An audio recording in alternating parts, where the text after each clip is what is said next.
I don't know how many times they want to keep doing it, but Hiplock are constantly reinventing the wheel, and I'm all for it. I'm just going to be here as an observer. They've released something called the MD1000, which we're going to be getting into in a little while. It's a disc lock for your motorcycle, but developed by Hiplock. Now, why is that important? Because Hiplock are the top daddies in motorcycle security. They've coined kind of a fear within thieves in the streets, so it's like a Voldemort, but gives us the riders the resilience and reliability of Harry Potter.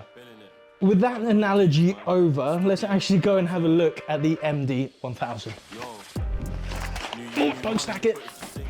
The first thing you're probably thinking is it going to be the same or as good as even the DX1000? And yes, it will be, because it still has the same ratings of a sold secure diamond rating as well as an art rating of 4. The stitching art slot, and the one that's recognized in Europe. So this means it's going to be very resistant to ankle. It's resistant to ankle. No. I just imagine people running up to you start yamming on your ankles. It's resistant to angle grinder attacks. So it's going to be the same as the DX1000 in that sense. Let's have a look at it. Chuck that over there. We can have a look at the MD1000. The MD1000 comes in this yellow variant as well as a black variant, but I would opt for this one because it's more visible when it's in the depths of your bag. I have an R30 that does have a white lining on the inside, but all my other items like my laptop, my camera and my camera bag are all black. This makes it 10 times easier to try and find it. Something that you'd probably be taking in and out of your bag very, very often. If we look at the overall dimensions, we can start off with my little tools that I've got here. I've got a little caliper as well as a tape measure to kind of give you a better idea to visualize the size of it all. The first thing that's the most important thing, I think, when looking at a disc lock is the pin size. So we chuck the caliper on there. It is a 12mm pin size, so it's going to be for your bigger bike. So you've got like a Triumph Speed Triple like myself, or a Honda 1100 Rebel like my dad. This is going to work out fine. Let's look at the height with my little tape measure. It's going to be about 105mm tall. It's going to be around 65mm wide, and it has a thickness of around 35mm. So the factor format of this is actually quite small considering other ones on the market. It's not going to be too big. It's a nice shape as well. It kind of looks like a little box, so it slots into places nice and easy. Let's look at the actual material that this is made out of. So the DX1000 is their kind of flagship product from Hiplock. What's made this so famous and infamous within the motorcycle industry is the material that it's made out of. It was a cutting-edge specialist composite material developed by Hiplock to stop one of the most common and dangerous threats to bike and motorcycle security, the angle grinder. These locks are super lightweight, insanely tough, and specifically engineered to resist high-speed cutting and grinding. Or in other words, making this a super tough puppy to cut through. Trust me, I've tried. Not because I was trying to steal someone else's bike, but because I wanted to test out how resistant it is to angle grinder attacks. I nearly said ankle there. Now, with this being so tough, it means that it takes like 5 different discs in order just to cut the one side. And with this DX1000, you actually have to cut both sides in order to take it off the actual motorcycle. Same goes for the MD1000.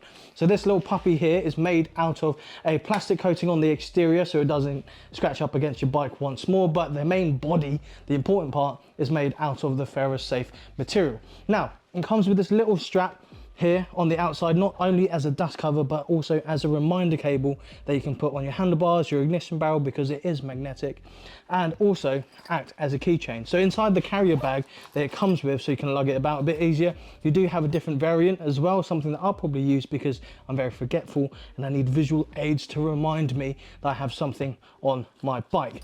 You get a little set of 3 keys. These are all coded to this actual lock itself, and be sure to register this beforehand online so you can get a replacement.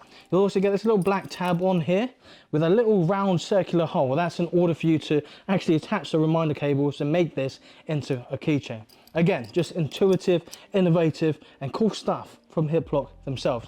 Let's put this on the bike so you can see what it looks like.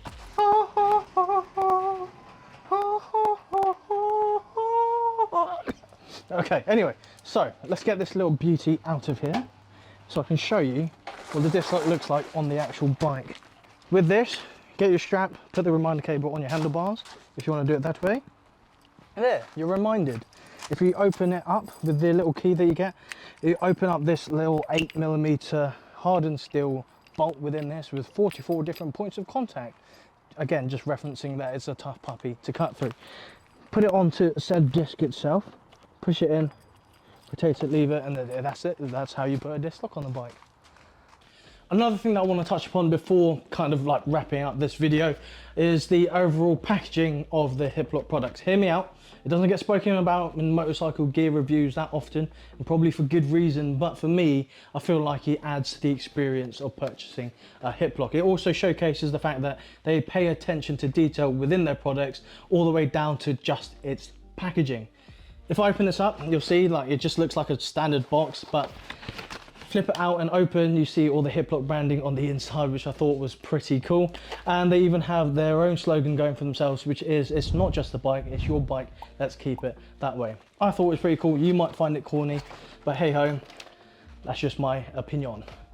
That was a bigger bang than expected.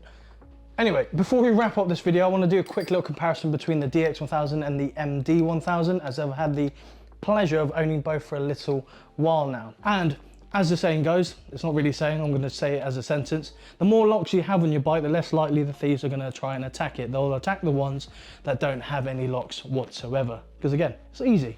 The DX1000 is a great all-round lock. If you have one already, that's brilliant. You probably won't need the MD1000 unless, of course, you want something a bit smaller, a smaller factor format to just chuck in your bag and lug around day in and day out if you're a commuter. But this definitely for me is going to be my home security device because it's hefty. It pairs up with my AX1000, which is the ground anchor, and it's also going to be the safest out of the lot when it comes to my home security. The disc lock is great if you're out and about, but at home I want something that's going to lock my bike down. Same goes for those that have a lightweight bike. For example, if you have a motocross or an enduro bike, this is probably a better bet because you can chain it down, you can lock it down in your garage, in your van, wherever you see fit, making it 10 times more difficult to steal your pride and joy. However, on the counter side, if you're one to ride in and day out on your bike, then you probably want something a bit more lightweight but has the same makeup as that of the DX1000. That's where the MD1000 comes into play. Super lightweight, small factor format, super easy to use, and it's just a great all-round lock that can accommodate a wide variety of bikes. Something that I haven't pointed out is that the DX1000 fits the majority of bike, but there's a select few that it doesn't accommodate for. So this is probably your next best thing in that sense. This comes in a retail price of $179.99 RRP, so it's also going to be a far cry cheaper than that of the DX1000 if you're comparing them between each other. Now, if you do want to purchase one for yourself, I do have a link in the description below, but I do have to let you know though, I do get a little bit of a kickback from it if you purchase through my link down there. I really appreciate it if you do. No hard feelings if you don't, it's your hard-earned cash. It's going to be available at retailers very, very soon. That of course being motorcycle retailers. Don't go into your local Londis to try and find an MD1000. If you did like this video, give us a thumbs up, comment down below what you think of the MD1000. Be sure to subscribe, ride safe, and we'll see you all soon.